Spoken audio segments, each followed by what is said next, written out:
Doctor Sreevarma ஆயுள் தரும் ஆயுர்வேதா அறுவை சிகிச்சையில்லா குணம் ஆயுள் கால நிவாரணம். Yesterday courier private limited domestic international cargo உங்கள் இல்லம் தேடி வந்து கொரியர் புக்கிங் டெலிவரி செய்து தரப்படும். மதச்சார்பின்மை பேசியே தீர வேண்டும் அல்லவா? பேசணும், கண்டிப்பா பேசணும். இப்போ இந்த எஸ்ஐஆர் அப்படின்னு ஒன்று கொண்டு வந்திருக்காங்க, உங்களுக்கு எல்லாருக்கும் தெரிஞ்சிருக்கும். Special intensive revision. எதை ரிவைஸ் பண்ண போறாங்க அப்படின்னா, நீ சிட்டிசனா இல்லையா அப்படின்னு அவங்க முடிவு பண்ண போறாங்க. இதை முடிவு பண்ண வேண்டியது உள்துறை அமைச்சகம். ஆனால் யார் பண்ணிட்டு இருக்காங்க? எலெக்ஷன் கமிஷன் பண்ணிட்டு இருக்காங்க.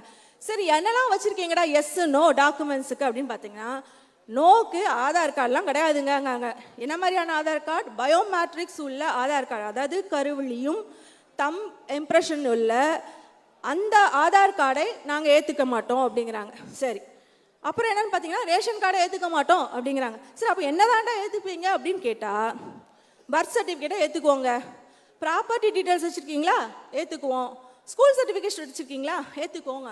ஏன் ஆதார் கார்டை ஏற்றுக்க மாட்டேங்கிற, ஸ்கூல் சர்டிஃபிகேட் ஏற்றுக்கிற அப்படின்னு கேட்டால், இதெல்லாம் டூப் போட்டுடலாம், ஸ்கூல் சர்டிஃபிகேட் டூப் போட முடியாது அப்படிங்கிறாங்க. ஆனால் இங்கே ஒருத்தர் இருக்கார், அவர் பொலிட்டிக்கல் சயின்ஸ் அப்படிங்கிற சர்டிஃபிகேட்டையே ஃபேக்கு தான் போட்டு வச்சுட்டு இருக்கிறாருன்னு பரவாயில்ல செய்தி இருக்குது.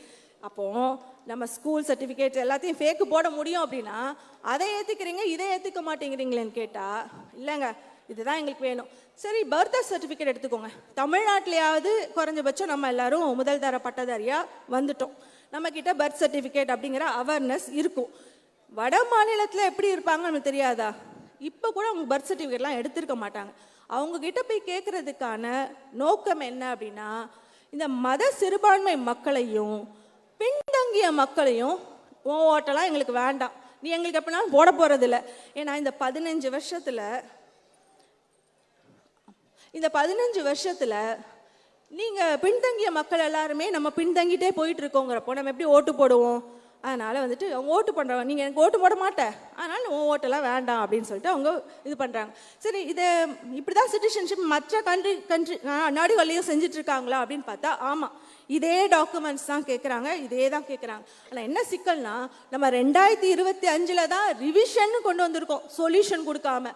ஆனால் 1900 பார்த்தீங்க அப்படின்னா அமெரிக்கா போன்ற நாடுகளில் இதை கொண்டு வந்திருக்காங்க. கொண்டு வரும்போது என்ன சொல்லிட்டாங்க அப்படின்னா, சரிப்பா உனக்கு ஸ்ட்ராங் டாக்குமெண்ட் பர்த் சர்டிஃபிகேட் இதெல்லாம் இல்லையா, பரவாயில்ல, வீக்கர் டாக்குமெண்ட்டாக இருக்கிற ஏதோ ஒரு டாக்குமெண்ட், குழந்தை பிறந்திருக்கும் போது செவிலியர் இருப்பார், அவங்க ஒரு லெட்ரு கொடுத்தா போதும், இல்லைன்னா இந்த கிராமப்புற தலைவர்கள் இருப்பாங்களா, கவுண்டி கிளர்க், அவங்க கொடுத்தா அந்த இது கூட போதும், கொண்டு வான்னு சொல்லி ஒரு 4 வீக்கர் டாக்குமெண்ட்ஸ் இருந்துச்சுன்னா நான் கொடுத்துட்றேன் அப்படின்னு சொல்லிட்டு இந்த பிரச்சனைகள் எல்லாம் தீர்த்து இன்னைக்கு அங்கே இந்த டாக்குமெண்ட்ஸ்லாம் மேண்டேட்ரின்னு வச்சிருக்கத தூக்கிட்டு வந்து நம்மக்கிட்ட இதெல்லாம் இருந்தாதான் உனக்கு ஓட்டுரிமை அப்படிங்கிறது சிறுபான்மை மக்களை அவர்களோட ஓட்டை சிதறடிப்பதற்காகவும் பறிப்பதற்காகவுமே. அதனால் நாம் மதச்சார்பின்மை பேசியே ஆக வேண்டும் என சொல்லி வாய்ப்பளித்த அனைவருக்கும் நன்றி, வணக்கம்.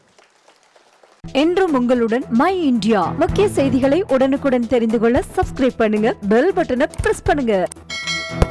என்றும் உங்களுடன் மை இந்தியா. டாக்டர் ஸ்ரீவர்மா ஆயுள் தரும் ஆயுர்வேதா அறுவை சிகிச்சையில்லா குணம் ஆயுள் கால நிவாரணம்.